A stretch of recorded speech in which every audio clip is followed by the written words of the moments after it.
अपने आसपासની બનતા ઘટનાઓના સમાચાર જોવા માટે HK24 news channel like, share અને સબસ્ક્રાઇબ કરવાનું ભૂલશો નહીં। તલોદના રણાસણમાં મકાન માલિકની જાણ બહાર લોન મુદ્દે ફાઇનાન્સ બેંકની મકાન સીઝની કાર્યવાહી।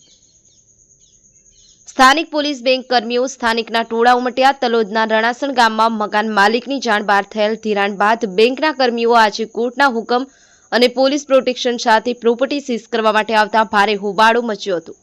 આખરી બેંકે મકાન સીઝ કરી કાયદેસરની કાર્યવાહી કરતા રીઢા લોન બાકીદારોમાં ફફડાટ વ્યાપી ગયો હતો। પ્રાપ્ત માહિતી પ્રમાણે તલોદના રણાસણ ગામમાં આવેલ 2 મંજિલાના મકાન ઉપર મકાન માલિકની જાણ બહાર કુટુંબી ભત્રીજાએ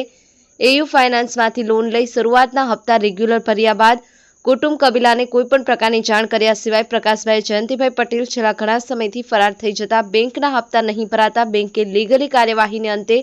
નામદાર પ્રાંતિજ કોર્ટના પ્રોપર્ટી મકાન સીઝના હુકમ અને પોલીસ પ્રોટેક્શન સાથે આજે પ્રોપર્ટી સીઝ કરવા માટે ટીમ સાથે દોડી આવતા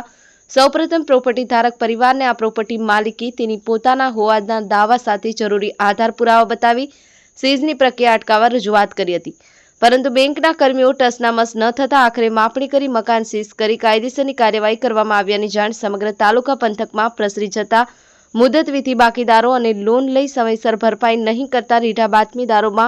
બાકીદારોમાં ફફડાટ વ્યાપી ગયો હતો। આ મુદ્દે મકાન માલિક ચંદુભાઈ સામજીભાઈએ માહિતી આપતા જણાવ્યું હતું કે આ પ્રોપર્ટી મારી છે, મારી જાણ બહાર આ તમામ લોન પ્રક્રિયાનું ષડયંત્ર રચાયું હોય, ઘણી આજીજી કરવા છતાં મારું મકાન આજે એયુ ફાઇનાન્સ બેંક દ્વારા કોર્ટના હુકમને આધારે જે કાર્યવાહી કરવામાં આવી છે તે મુદ્દે તેઓ ન્યાય માટે